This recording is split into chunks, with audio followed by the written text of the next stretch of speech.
Hezbollah के अपने video viral करने शुरू कर दिए हैं।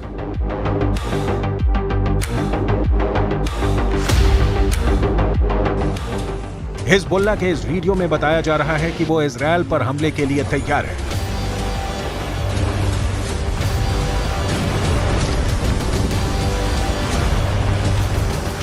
इस वीडियो में हिजबुल्लाह का मैसेज साफ है कि उसका अटैक ऐसा होगा जो इजरायल रोक नहीं पाएगा।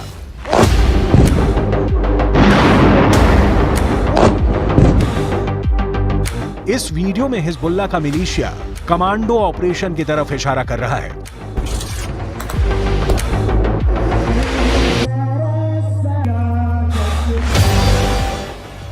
इस वीडियो में हिजबुल्लाह बता रहा है कि उसके कमांडो मोटरसाइकिल पर आएंगे और इजरायल की सेना भागती हुई नजर आएगी।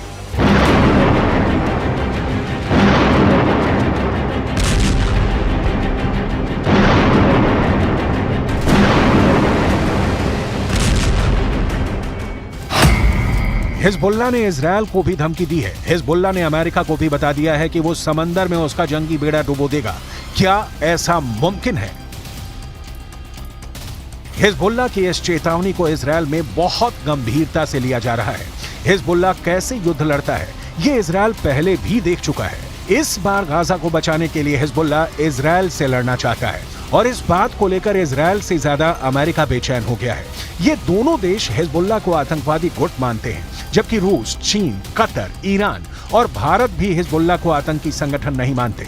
संयुक्त राष्ट्र भी हिजबुल्लाह को सिर्फ एक मिलिशिया मानता है, लेकिन हिजबुल्लाह की नई धमकियों के बाद कई सवाल उठे हैं।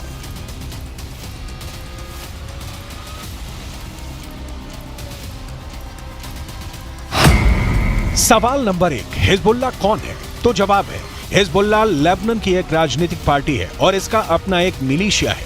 सवाल नंबर 2, हिजबुल्लाह की ताकत क्या है? तो जवाब है, हिजबुल्लाह के पास 1000 लड़ाके हैं, जो लेबनान की आर्मी से भी खतरनाक फोर्स मानी जाती है। सवाल नंबर 3, हिजबुल्लाह क्यों इजरायल और अमेरिका को धमकाता है? लेबनान में हिजबुल्लाह संगठन को खड़ा करने वाला है ईरान, और ईरान अमेरिका और इजरायल का सबसे बड़ा दुश्मन कहा जाता है। सवाल नंबर 4, हिजबुल्लाह को इजरायल क्यों इतना बड़ा खतरा मानता है?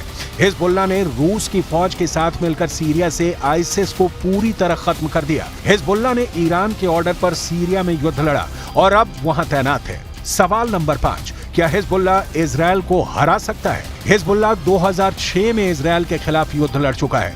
34 दिनों तक चले इस युद्ध में इजरायल को सीज फायर के बाद लेबनान से पीछे हटना पड़ा था।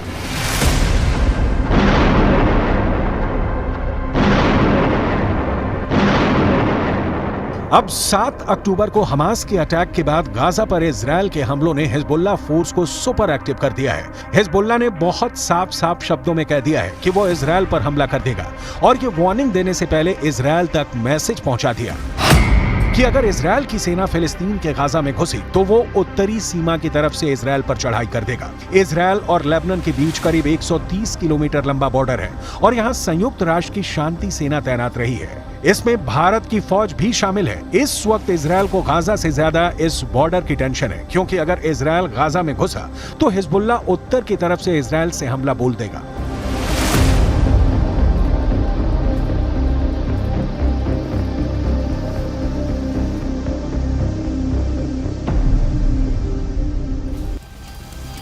हमास और इजरायल की सेना एक दूसरे के खिलाफ कितनी ताकत रखती है और क्या हिजबुल्लाह वाकई इजरायल के लिए ऐसे हालात पैदा कर सकता है कि वो उसे हरा दे? इसे समझने के लिए आपको हिजबुल्लाह की उस चेतावनी को समझना पड़ेगा जो उसने अमेरिका को दी है, क्योंकि अमेरिका ने अपनी नौसेना का कैरियर बैटल ग्रुप भूमध्य सागर में पहुंचा दिया है। अमेरिका का यह बेड़ा, जिसमें फोर्ड कैरियर के अलावा 5 बहुत ही खतरनाक डिस्ट्रॉयर हैं, इन सब में हर तरह की 1000 से ज्यादा मिसाइल किसी भी वक्त हमले के लिए तैयार है। कोई दुश्मन नहीं चाहेगा कि उसके सामने ऐसी चुनौती खड़ी हो जाए।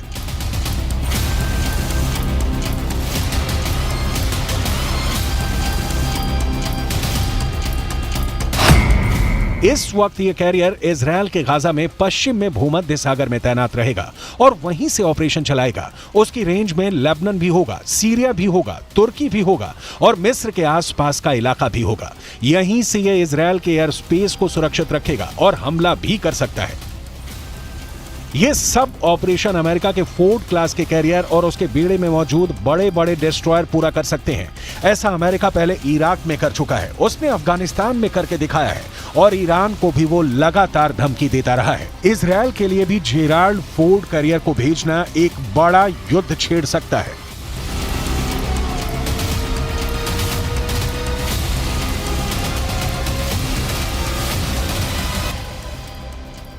यही भरोसा अमेरिका अब इजरायल को दिलाना चाहता है कि समंदर से ऑपरेशन चलाकर अमेरिका सीरिया पर भी बमबारी कर सकता है, लेबनान के बॉर्डर को भी सैनिटाइज कर सकता है। लेकिन लेबनान में हिजबुल्लाह को अब ईरान से ऐसी मिसाइल मिल चुकी है जो अमेरिका के इन विशालकाय जहाज को पल भर में डुबो सकती है। इस मिसाइल को लेकर हिजबुल्लाह का खौफ बढ़ चुका है और वो सीधा सीधा अमेरिका के जहाज को डुबा सकता है। इस खतरे को हल्के में नहीं लिया जा सकता। लेबनान ने 2006 में इजरायल में एक कॉरवेट यानी जंगी जहाज पर एंटी शिप मिसाइल से हमला किया था। इस हमले में इजरायल के युद्धपोत को भारी नुकसान पहुंचा था। अब हिजबुल्लाह के पास जो एंटी शिप मिसाइल है उसकी रेंज 300 किलोमीटर तक है। इसलिए लेबनान या इजरायल से यह फासला बनाना अमेरिका के लिए जरूरी हो जाएगा।